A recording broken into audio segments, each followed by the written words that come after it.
The new school year is here.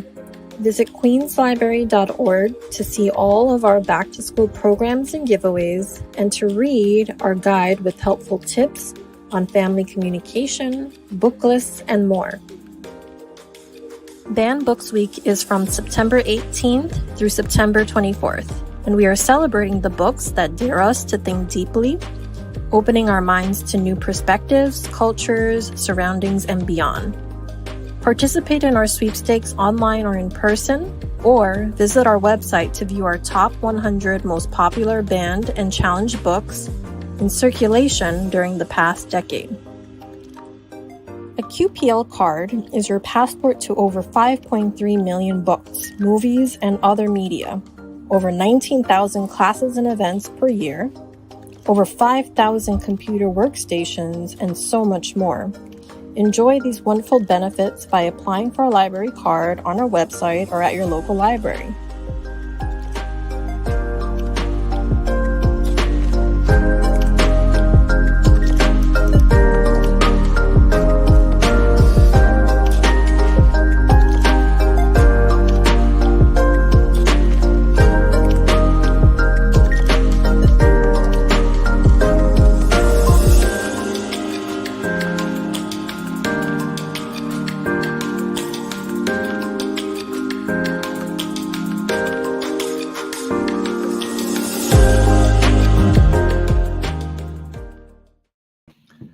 Welcome to Queens Public Library's talk with filmmaker Theodore Braun and musician and co-star of the film Alejandro Carreno, Viva Maestro.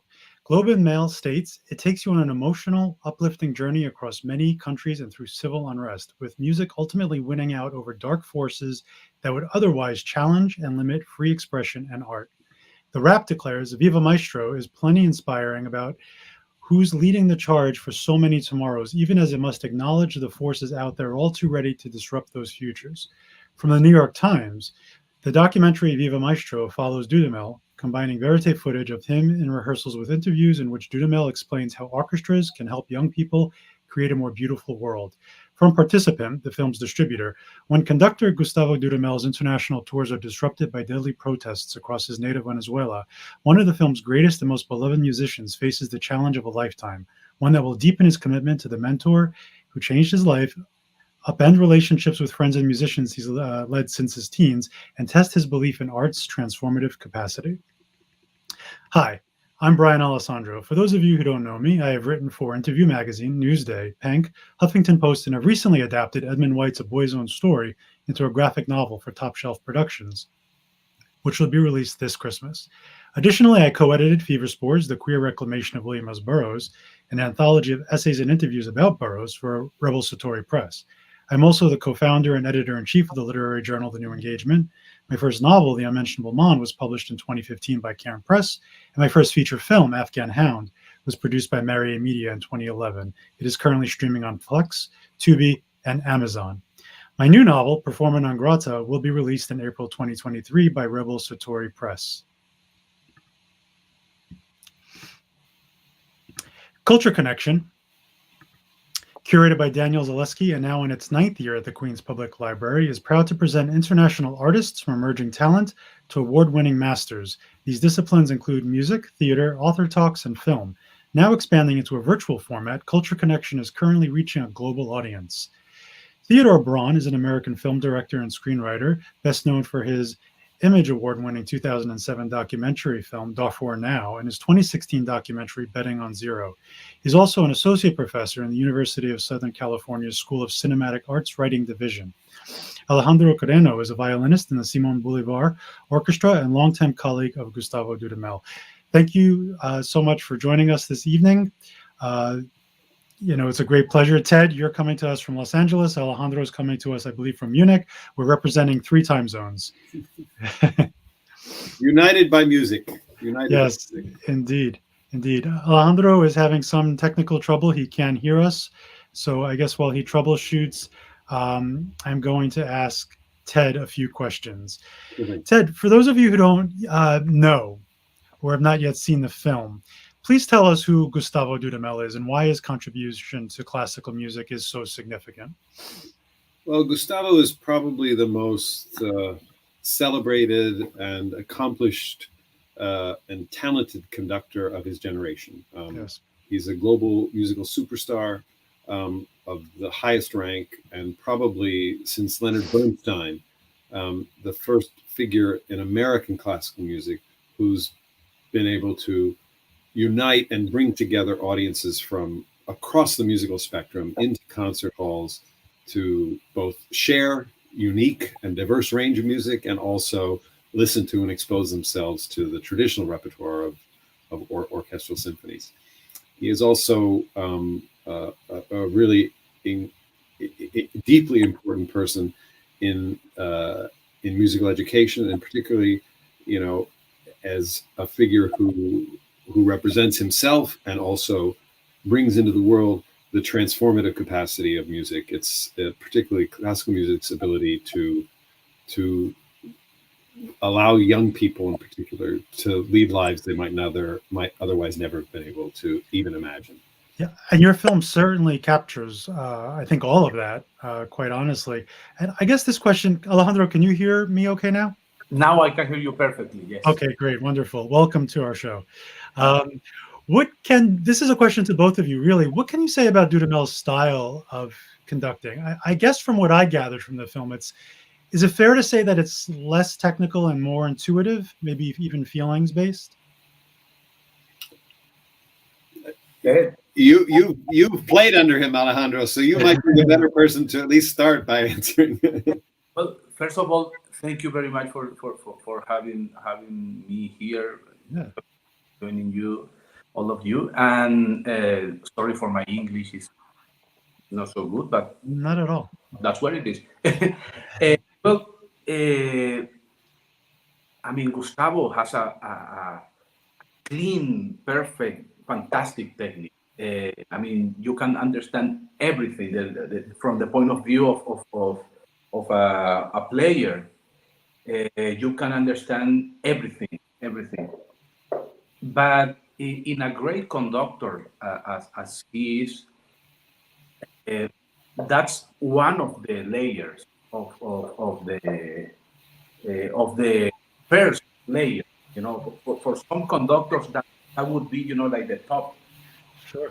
In the great conductors, at Chicago, that's one of the basics.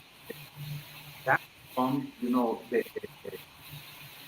other part of the conductor is that to manage and to control and administrate and even distribute the energy of the music. So it's very, what he does is very powerful. Oh yes, and and I really do. I was telling Ted just before when you came in that the film really does capture so many different aspects of Dudamel, including that passion that you speak of. He's very young. I think a lot of people do talk about this a lot, and I don't want to belabor this point, but he's young. He's only 41 years old. How old was he when he began? Began conducting? Began conducting, yeah. You were there, Alejandro. He was a teenager, yeah? Yeah, well... remember that there's a famous story about the first time that he... I mean, the thing is that maybe officially start conducting the youth orchestra. He was a teenager, but he was conducting before the smaller orchestra Núcleo in Barquisimeto. He was already, he was a 12 years old, 13 years old. Wow. So he was already, conducting little groups in the Núcleo, even doing some compositions that we would play, as a joke. Or of course, we were in the youth orchestra, in the National Youth Orchestra. A former conductor career, and he was a teenager. But it's almost fair then, in that case, to call him a prodigy. I think when a child is able to do what he did you're a child at 12 years old, and he was able to do these accomplish these incredible artistic feats. I think it was John Williams in the film who called him a genius, right? I mean, in the case of Gustavo, I mean, of course, there genius and talent and is there, of course. I mean, but the most important thing, and it's been there since the beginning, is that he's very focused, practicing, studying, reading. So that's the most important part of what he is. Focused, Of course, committed. of course, there's genius and all of that that make him very great. The basis of what he does when he was violinist, when he was as a person, as a conductor, is because he really studies a lot, all the time. And I think Ted, Gustavo was essentially your subject, right, when you made this film. And I think there's been Malcolm Gladwell, right, was the one who said that there's genius, and genius is like several thousand hours worth of practice of the thing. And to Alejandro's point, it sounds like Gustavo may have had this latent talent, but he also worked very hard at it with a great deal of commitment. Is his ethic what brought you to want to make the film in the first place? What was the enzyme for you that made you decide that I want to make Viva Maestro? There were a couple of different elements, Brian. First and foremost, I was fascinated by Gustavo. I had grown up a classical musician myself, and so I had an idea of the world he inhabited. I'd nearly made it my life. And because of that, I had an appreciation of both his talent and, as Alejandro was saying, and you were alluding to with the Gladwell book, the capacity to transform that talent into something of lasting value through discipline and really hard work. And though the film does emphasize his ability to communicate feeling, the capacity to do that well is something that can only be really fully developed with a great deal of hard work and a great deal of discipline, and also a great teacher. Yes. And that combination of deliberate practice with feedback and inspirational feedback, in the case of Gustavo, as he says, his maestro, Jose Antonio Abreu, helped him see what you could do if you took talent and aimed for something really special. And I think that unique blend of talent, hard work, disciplined practice, and a great mentor, plus the unusual set of opportunities that Gustavo had, partly because of the age at which he started. So he got going on those 10,000 hours a lot earlier than many other conductors do. Right. And also because of the unique set of opportunities that Venezuela and El Sistema provided him, he could accelerate his development and his growth as a talent at a very, very unusual and special rate. And then, kind of a perfect storm of elements that came together. Tell me a little bit about, and I guess this is a question for both of you, the Simon Bolivar Orchestra and Dudamel's connection and relationship with them. Well, I'll tee this up for Alejandro, but the national system of music education in Venezuela is really unique, and it's the brainchild of Jose Antonio Abreu, and to some extent the film lays out its basic parameters. But what it provides in a very unique way, and I'm sure Alejandro will be able to expand on this, is provides the opportunity for young people at a very early age to play together and continue to play together deep into their life.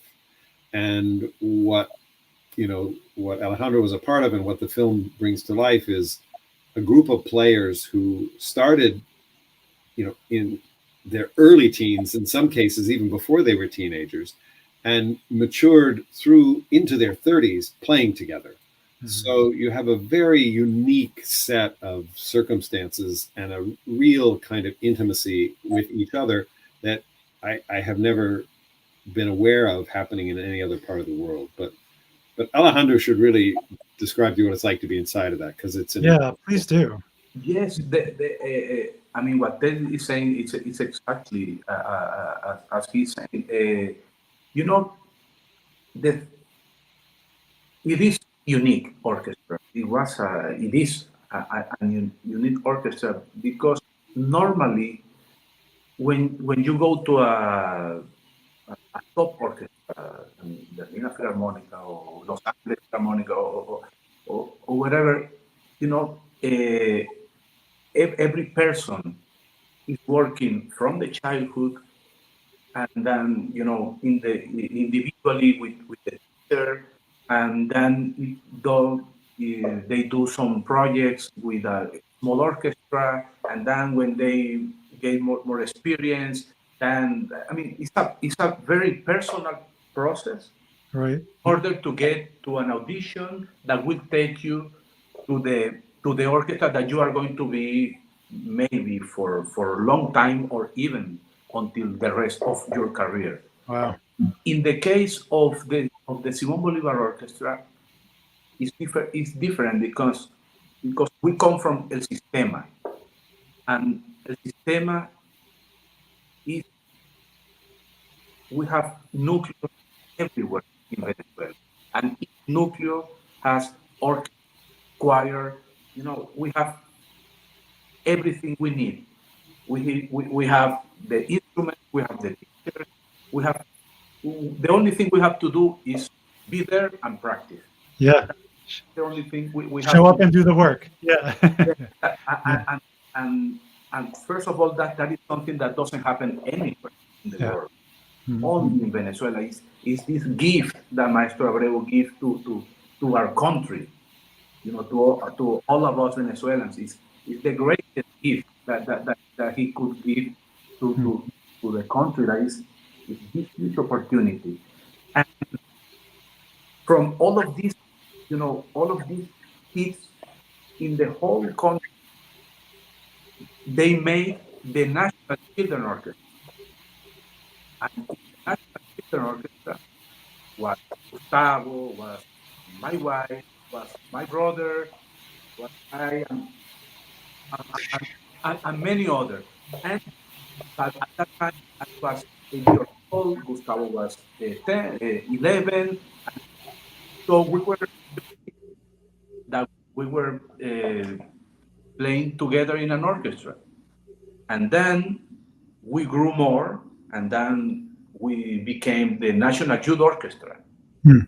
and then we grew more, and we became the Simon Bolivar Youth Orchestra, and then we grew more, and we took the youth away, and we stayed at Simon Bolivar Orchestra. So this unique process of growing together, all the same group, I mean, it's unique. There's something else that you said in the film that really struck me, Alejandro. It's that orchestra is a family, and that the Simon Bolivar Orchestra is unique in the world in its connection between members. So I feel like that's what you're alluding to right now as you talk about it. It's that exact point. Exactly. Yes. I mean, we are a family. Yes. In some senses, we are. I mean, Maestro Abreu give us a second family. Hmm. We have our own family. With our parents, brothers, and all of this. And Maestro Abreu gave us other family, united by music. Mhm. It's so beautiful. Oh, it's incredibly profound. It is. It's amazing. I mean, and every day we grow and grow. What you were saying, that Gustavo is young. He's not young anymore. He's 40, I don't know, 41, 42. But the thing is that he's fresh. That's what it is. John Williams, at one point in the film, says that he has the capacity of somebody who is in his 60s, but he's in his 40s. So he's 20 years ahead of the curve. Yeah. On some level. He has the maturity of a conductor, already, that everything is like the good wine, getting to the place, right. That everything is coming really, but still he's so fresh, and willing to grow and to learn. So we are still in the airport, Yeah, it about hasn't even taken off yet. Yeah. Yeah. And Ted, to your credit, you really did capture that kind of boyish enthusiasm that he has even as a 41-year-old man. He said something in the film, comfort is not good. Tension is good. It's the secret to Beethoven's symphonies. I guess I'm asking this question to both of you, as a filmmaker, Ted, and as a musician, Alejandro. What does Beethoven mean to Dudamel? Well, I mean, we were very fortunate to catch him at the beginning while he was rehearsing the 9 symphonies with the Bolivar Orchestra, and as it happened for the last time. Yeah. And one of the things I was struck by, and you can hear this in the performances, is in Beethoven, I think Gustavo perceives and is able, through the orchestra and through his collaboration, to articulate this restless striving and this incredible range of human emotion and experience. Yeah. And it has different colors in different symphonies. In the 5th, there's obviously this feeling of tension, of unresolved tension that drives the whole symphony. In the 9th, it's an expression ultimately of brotherhood and union. But across all of the symphonies, there is this urgency that I think he is able to perceive and articulate, and the range of human expression or human feeling. That would be what I would say. Alejandro, you played the symphonies with him many times, so you would probably have a better performance than I. I mean, there are, of course, different perspectives of the same project that you saw. One is from the perspective of we were saying, this children orchestra becoming da.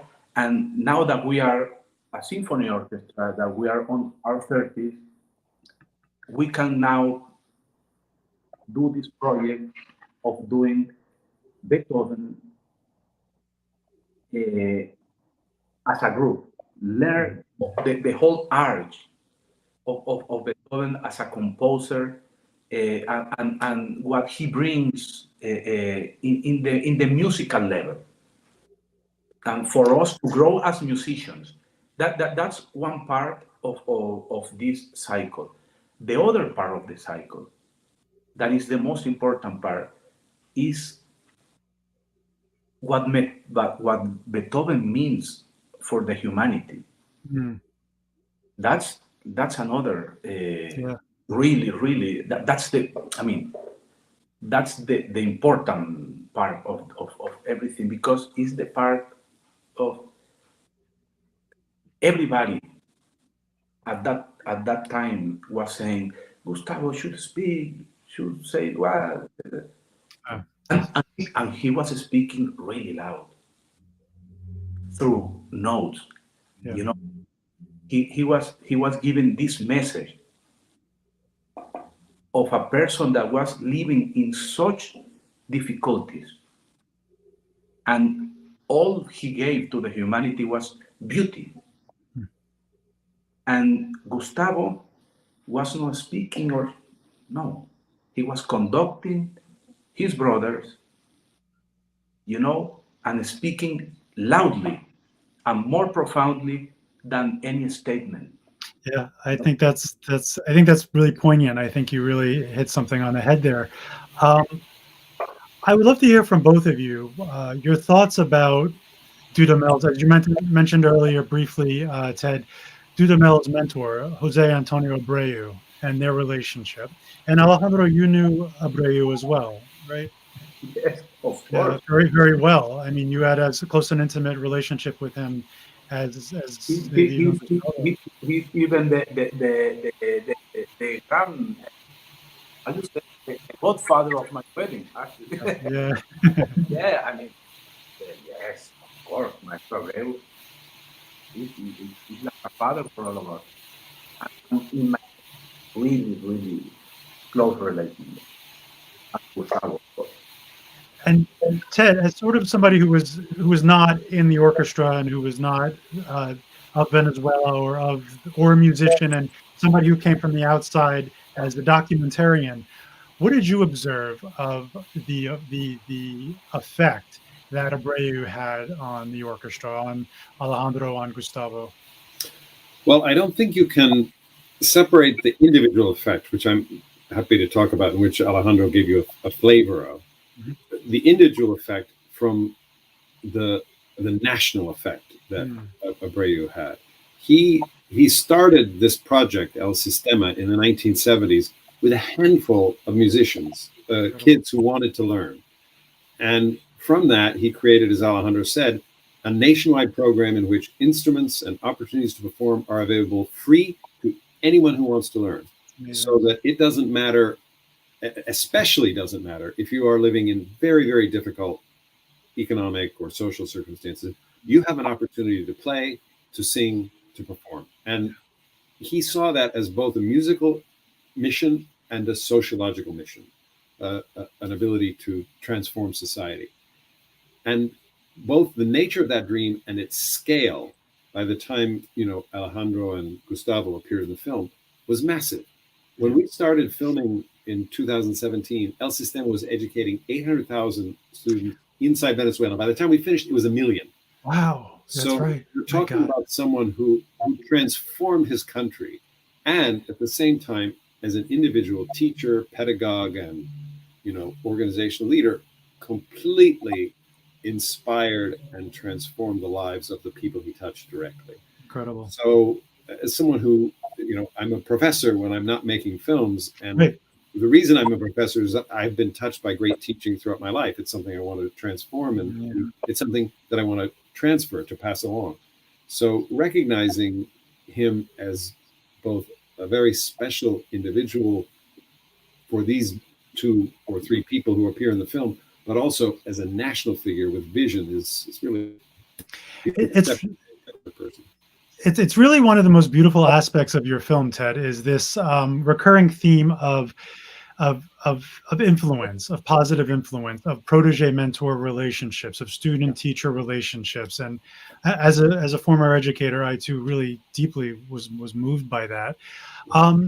What can you both say about Dudamel's feelings about Venezuela? It must be very complex, I know, and historically he received, as Alejandro said, criticism for not being more conventionally vocal in an editorial sense about what was happening in the country. He communicated his thoughts and feelings artistically through his orchestra, through his conducting. But if you had to approximate what his general feelings were about his homeland, what would you say, Alejandro? I'm sorry, Ted. Thank you. Perfect. There is something that, we are humans, and as artists, we are special. Our feelings are sometimes very, there, boiling, and raw. And when your country is suffering so much, you can be called Ted, Brian, Alejandro, Gustavo. If you suffer also, he was suffering. He is suffering because what was happening in Venezuela, what is happening still in Venezuela, it is terrible for all of us. So of course that he is this great conductor and this great name, of course. But before all of that, he's a Venezuelan that he's suffering for his country. So the way he communicates has to be very careful, because the moment he said, because they killed one of the musicians of the orchestra. We're going to talk about that. Yes. There was, and then he said, okay. He didn't say it in with music anymore. He did it other way, and the consequences were immediate. And yeah, we're going to discuss that as well pretty soon, Alejandro, because that does deserve its own sort of entire question. Um, I'm sorry, continue though. Did you want to say more to that point? No, just that before the conductor, there is the person Yes. that suffers as we. I mean that the difference that he's more famous. That's the only difference. Yeah. You know, in many ways, Brian, the film itself is an exploration and expression of this circumstance Gustavo found himself in. And as Alejandro has indicated, and as I think the film brings to life, his most articulate response is not through public statements or written, editorial. It's through the music that he brought into the world during this period of time. I do think if you could put on the head of a pin one line about his feelings about that time, is that his inability to return to Venezuela for the funeral of Maestro Abreu was something he'll regret for the rest of his life. I think that's something else I'm going to. Simple expression conveys in a succinct way the kind of suffering that Alejandro articulates. And I think you both really did capture something when you said, he is a musician and he's a conductor. Music is his language. And so as artists, we communicate in the language that we speak, which is music or painting or film or literature. Is it true that this is kind of an irreverent question coming out of left field, but I needed to ask because I'm interested now. I'm very excited. Is it true that Gael Garcia Bernal's character Rodrigo de Sousa in Mozart in the Jungle is based on Dudamel? Of course. Yeah. Okay. I mean, everybody's been speculating, but I mean, it's pretty obvious, right? There's no question. Yeah. But just as a small corrective, the series is based on a book that was published, and they adapted it, and so the adaptation is where the inspiration, not the original, was not. So right, got it. Okay, very good. But Ted, what was it like for you to travel the world? I mean, was Venezuela, Germany, Mexico, right? What other countries did you go? Those were the three big ones, right? With the orchestra. Well, what was that experience? We were in LA, in Caracas, Mexico City, Berlin, Hamburg, Santiago, Chile. I mean, we traveled the world with Gustavo. And this was over the span of. This was from 2017. February of 2017 was where we began filming. Our last really big shoot was in Berlin in 2018, but we continued to film. Our last shoot was was an interview with Gustavo just before the pandemic curtain fell. That was the very last thing, February 2020. And so, as a filmmaker, what was it like to have that kind of an itinerary, that kind of a schedule, and try to shoot a film at the same time? Well, it was in many ways a kind of dream challenge because it was difficult. I mean, working internationally is challenging. It poses certain logistical and physiological challenges to you as a filmmaker. And filming an orchestra is something that I'd never done before. I'd seen a ton of it growing up watching televised performances, but I wanted to do something special. And so that playbook, the televised orchestral performance playbook, we tossed out and said, how can we do this in a special way? So those were a very unique and stimulating set of challenges, traveling the globe and filming these different orchestras and trying to do each performance and each set of rehearsals in a way that was reflective of the dynamic, but also unique to the piece and the circumstance. Okay. So those creative challenges were intense but satisfying. If you're in this, you're in it for a challenge. You want to, it's like an athlete. You want to have your capacities tested, and that tested us as a crew and me as the crew's director. Fantastic. As a human being, to go to these concert halls and to have a chance to immerse myself in the great orchestras of the world. Oh my God! What a treat! Yeah. I mean, I grew up listening to the Berlin Philharmonic, dreaming of that orchestra. I could tell you the personnel, the repertoire, And the day, and Alejandro was there, you were with them. The day I walked into Philharmonia Hall and stepped on the stage, I was like a 12-year-old, like, oh my gosh, is this where so and so sat? And it was. That's great. They're temples. They're real temples of art, and yeah. And there's a kind of sacred quality, especially if you were exposed to the sacraments as a young person, as I was. There's a sacred quality about entering those spaces, and we were conscious of it. We really wanted to try to make the audiences of the film feel how really beautiful and special these spaces were, and and I think you were successful in that regard. Let's actually take a moment to just look at the trailer for Viva Maestro, and then we'll continue.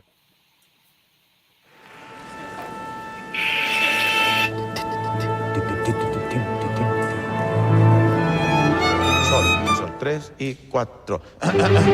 Pero más articulado. A ver, un poquito más sparkling. Como champaña y menos cocuy. A ver. 1.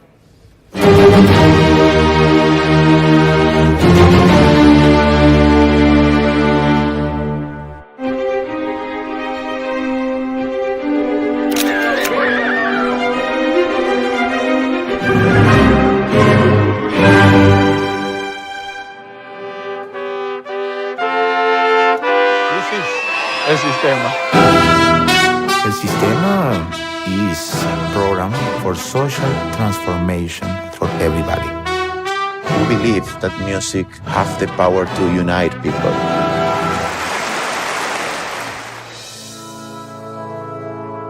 We create this orchestra to give hope to these children in the middle of this storm. Podrán cortar las flores, pero jamás podrán detener la primavera. Y ustedes, volar, muchachos. Y...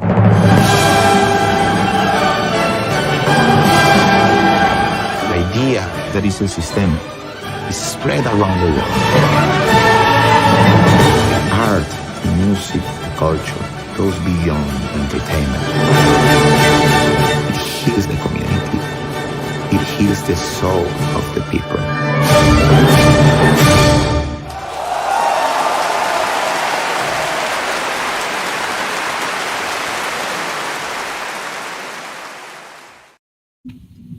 It's lovely. Has Dudamel seen the film? Obviously, he's seen it. What are his thoughts? I think he's very, proud of the film itself as a representation of who he is and what it is for him to bring music into the world. I think it does cover a period of his life that was full of challenge. So there's a sort of double-edged quality too, which is that it's these were some painful days, and I think it reminds him of that. And he's also, and Alejandro, you may be able to speak to this, he's also modest, and to see yourself up there like that, I think he kind of is like, whoa, it's hard to take in. So, which might be surprising for people, who imagine the sort of archetype of a conductor in a certain way. I think there's a humility to Gustavo that this kind of scale is a little larger than you is used to. Well, but Alejandro, you're in the film as well, so you're also 40 feet big at certain points. What was it like for you to see yourself featured so prominently? Well, it's a beautiful film, and everything is very organic. So it doesn't feel that you are like it's classic, in a way. So you don't feel exposed. Even the image of Gustavo that is there, but is there in many ways. Yes. So when you see the film, and it's one of the beauties of the film is that when you see Gustavo, you don't see one Gustavo. You see a real range of what he is.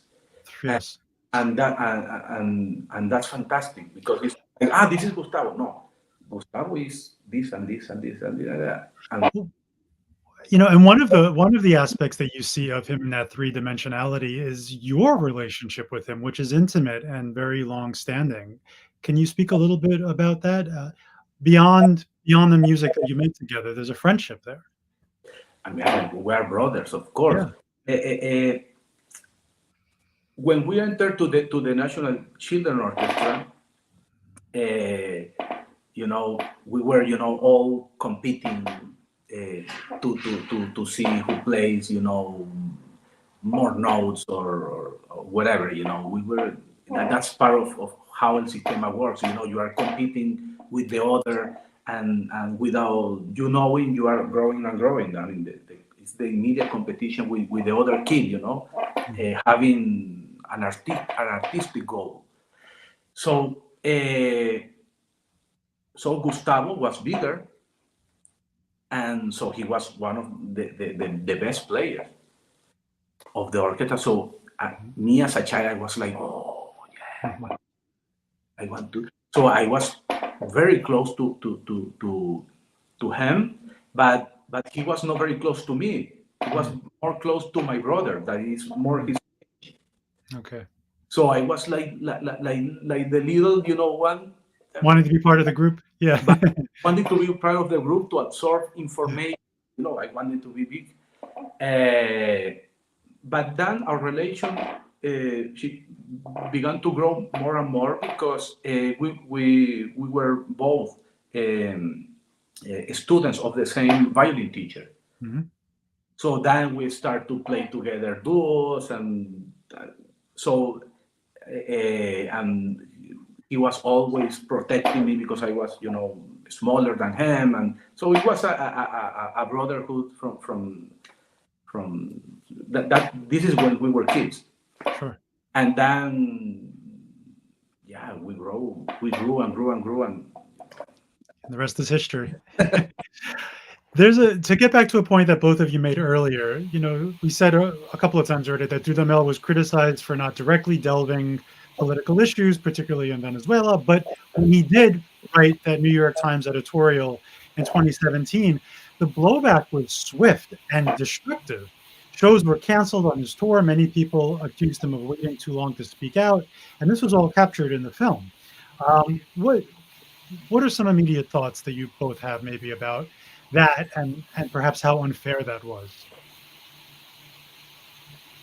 There is something that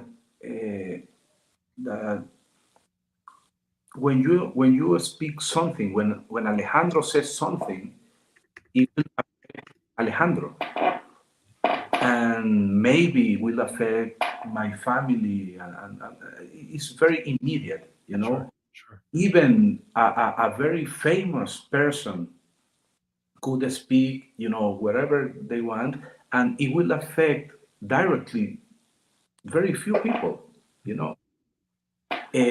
When a person like Gustavo, that represents a whole system, Sure. 1 million kids, when you speak, you are representing 1 million kids. Yeah. So you have to be really, really, really, really cautious on what you say, especially because the funds for the Sistema are public, Right. are from the state of Venezuela, Right. not from the government, from the state of Venezuela. It belongs to the country, administrated by the government in that moment. So when a person like Gustavo speaks, it doesn't affect Gustavo. It affects 1 million kids. Right. So that's yeah. That's what happened. Yeah. I think Alejandro put that very beautifully, and Gustavo says it himself in the film. It's not Gustavo only. Right. It's millions of kids. There's a concept in ethics, a distinction between personal morality and your role, Right. the morality that you assume when you occupy a public position. And that distinction is something that I think is really critical to keep in mind, and Alejandro laid it out there very clearly.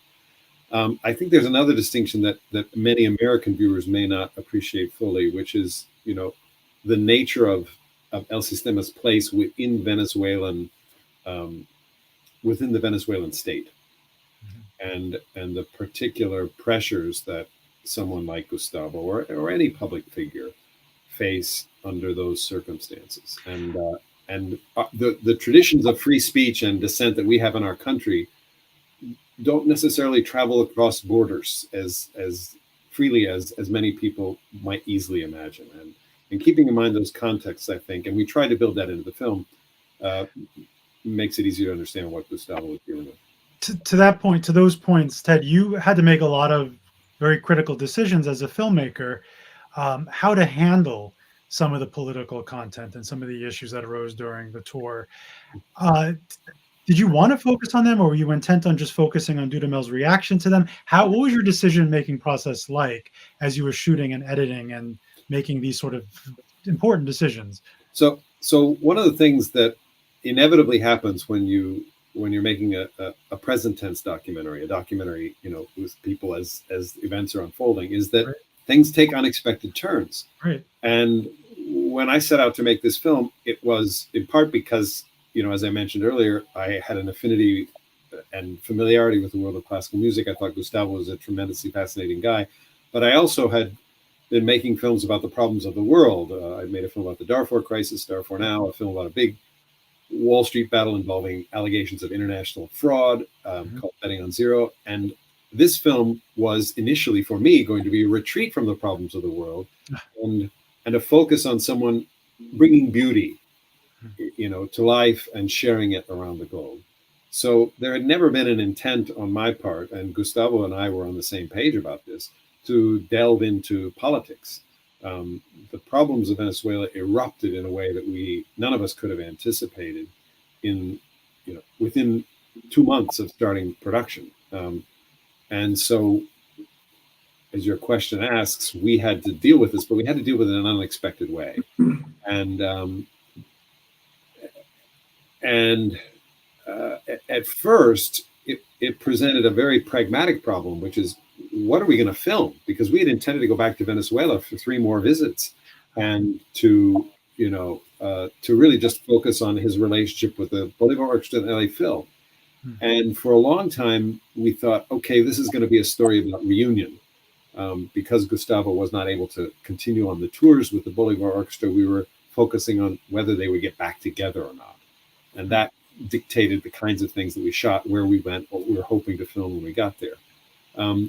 As it became clear over time that he was not likely to be reunited with this orchestra, we had to find a different thread. And out of that search, we came to what film is now, which is Gustavo's drive to keep the spirit of Maestro Abreu alive and the spirit of transferring opportunity and the power of music to another generation, to young people. So, and of course, one of the unforeseen and tragic things that happened while filming during the demonstrations, as you had said earlier, Alejandro, was that one of the orchestra members was killed in the middle of the conflict.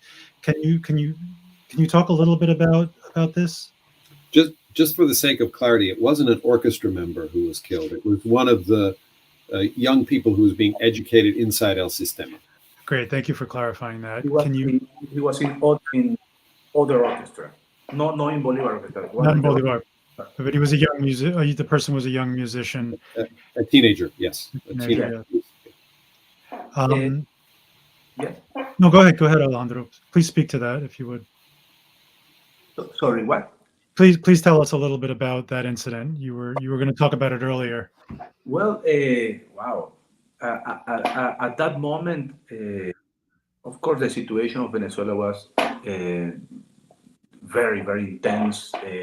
Every half an hour, something new was coming in the news, and so in only one day, you have many things happening. At that moment, I was in Australia with my quartet because I was doing some concerts, and then the violist, because this kid was a violist.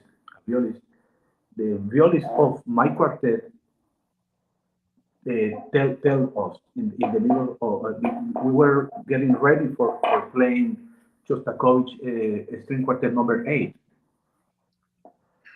And he tell us in that moment, mataron they killed this kid. It was I teach this kid. He was in shock, no? And all of us, we were like, wow. I mean, this is because in the news you could hear, these are thieves or whatever that are there, you could hear whatever in the news. Sure. But in this case, this was not a thief. I mean, 100% that it was a honorable kid that was, just being a citizen of a country. Right. Yeah. A tragic loss. Yeah. Go ahead. Well, I was just going to say, this is the first time I'd heard that story that Alejandro just shared with you about how he got the news of the death of Canizales. To provide the people who are tuning in a little bit of additional context, the day after the tour with the Bolivars, the European tour ended, as it happened, protests erupted around Venezuela. These were daily mass protests, hundreds of thousands of people from every swath of Venezuelan society in many, many different cities. And these protests continued daily for almost 100 days. Yeah. And the protests often were large marches and would put different segments of society in opposition with the authorities and that sort of thing. And as Alejandro alludes, people were reading about and following this in the news, and it was in that context, about a month or so into these protests, that this incident happened. And I think for many people involved in El Sistema, as Alejandro just described so eloquently, it suddenly turned an abstract news item into something that was very, very immediate and personal. Understandable, absolutely. This is not really a question, but rather something I'd like to share from the film. Certain statements of Dudamel stay with me. He tells a young orchestra to use the whole bow, risk something, risk something. And then later during a press conference, he says, music is a human right, and it's not elitist. And I thought that was really beautiful, and I wanted to share that with our viewers. I should tell everyone, we will be taking questions in a few moments for Ted and Alejandro, so please start sending them in. And while we wait for questions from our viewers, I'm curious to know more about this sense of having a great responsibility for the youth of a country like Venezuela or Mexico, and that international youth orchestra we see toward the end of the film, which was so incredibly touching. If you could maybe discuss that for a moment, Alejandro, while we wait some questions. Yes, I mean, it's always important when you have a youth orchestra, because it happened to us when we were in the national orchestra, children or youth orchestra, because every kid comes from different places representing their part of their country. So the contribution, not only musically, but the whole contribution, everyone wants to share with the other their part of the country. So this happens when you do an orchestra, with Ibero-American Orchestra or World Orchestra International. Everybody brings their culture in a fantastic way, because it's not imposing. I mean, it's beautiful the way that the orchestra interchanges the culture, because above everything is the artistic goal. So when you bring your culture and your thoughts on everything, having on top of you an artistic goal, then everything that happens below that is everything is so smooth and careful, and there is a real interchange of opinions and everything protected by this thing. Yeah. I love that. I love that answer. I love that idea. So we have a bunch of questions already. Um, please, Alejandro, please tell us what a concert master does and the skills needed. A concert master. The thing is that concertmaster is the leader of the orchestra. Is the first violin. Is the leader of the first violin section, and is the only person, the only leader in the whole orchestra that can watch all of the other leaders. You know, from where you are sitting, you can see the leader of the second violin, the viola, the cello, the contrabass, and so in that way, it's the only leader that can watch everybody, and is next to the conductor. So it's no, because it could be the concertmaster could be a trombone, but the problem with the trombone is that nobody can can see, you know, Right, because yeah. so it's a convenient position in the way of but also of course you need to know how to play your instrument, and you need to be good. But if you are in the orchestra, you are already good. So Of course. so Thank you. Thank you. So the next question is for Ted. It's filmmaker to filmmaker. We have producer director Milton Justice asking Ted specifically, I'm friends with Gustavo and found myself in tears several times watching your incredible documentary. I'm curious how your concept of this film changed as you went along, or did it? First off, thank you, Milton, for your tears. As a fellow filmmaker, I'm sure you know you want to reach audiences emotionally. So it means a lot that we did. The film, as I alluded to earlier, took quite a radical change in its structural conception. I had really set out to make a film about the work of a conductor, and in particular, the magic of what Gustavo does and the relationship he has with orchestras, to sort of chart the journey from the interpretation of a piece that lives inside a conductor's imagination to its expression in rehearsals and finally delivering it to an audience. With the eruption of the problems in Venezuela and Gustavo's response, the shape of the film necessarily, we couldn't ignore that. And in part because it was such an important element of what was going on in Gustavo's life at that time, but also because we could no longer film him in the orchestra. The tours were canceled. He wasn't able to return, and the orchestra, you know, gradually, as it was composed then, dissolved. It has since reconfigured.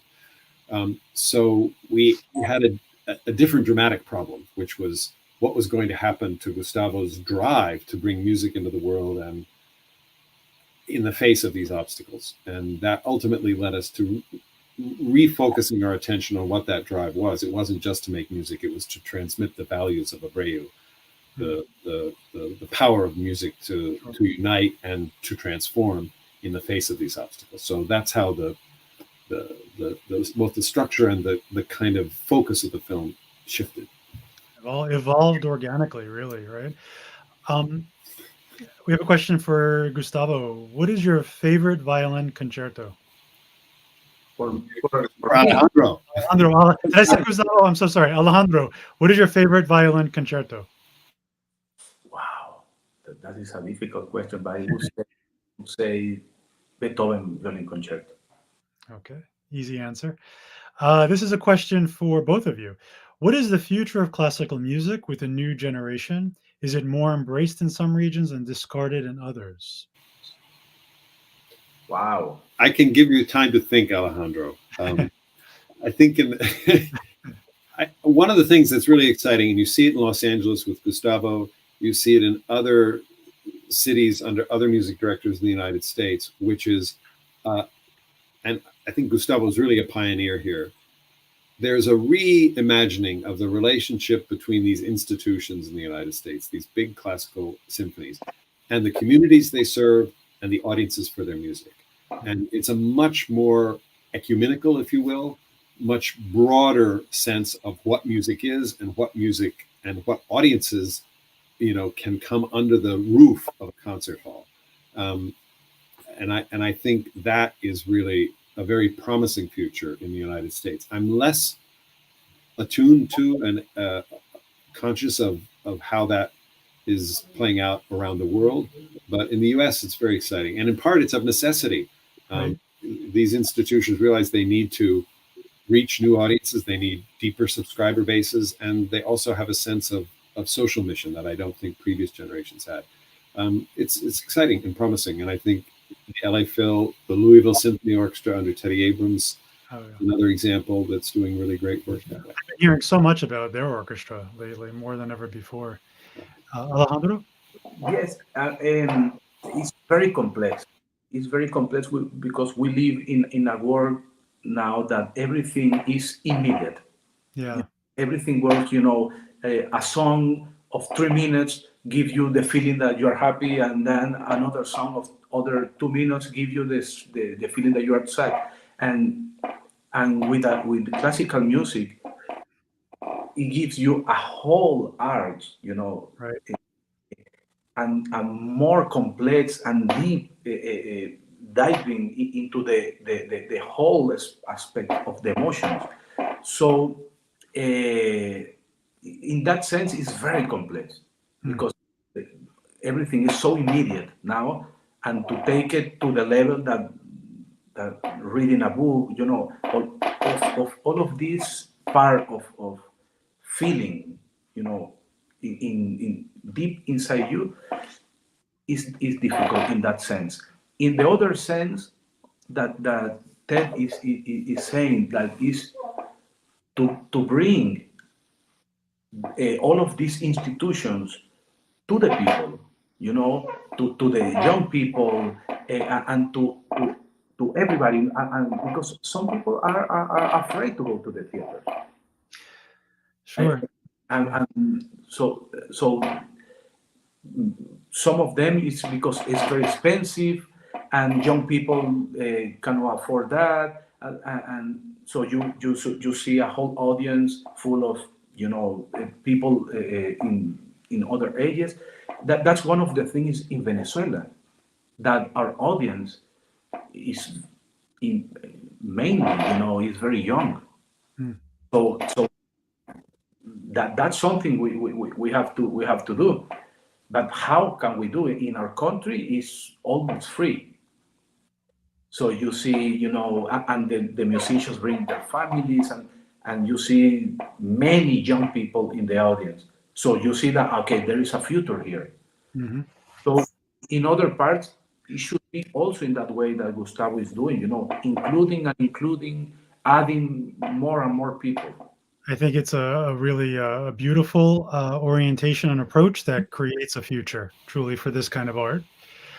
I have a final thought that I'd like to leave us with. It's Dudamel quoting Abreu quoting Neruda regarding political oppressors.